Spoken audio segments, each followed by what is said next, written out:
Кошченцето с доколкото е събрало салфетките и другия амбалаж, ръбички и хвърляне от дюнерчета. Ето е пътеката на следите. Ако да им е вкусно на момчетата и момичетата, те дори да искат най-културно да сложат отпадъците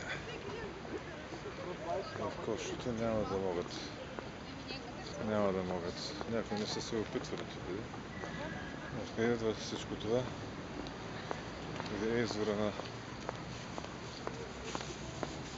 този неконтролиран буклук? Ето го.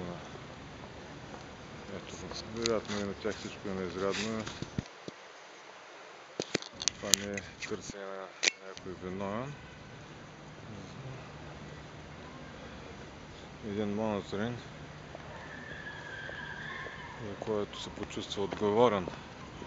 Какво става зад храма на нашата варненска културна сцена, театъра и съответно другата голяма културна сцена, филиала. Това е положението на вниманието на заинтересованите,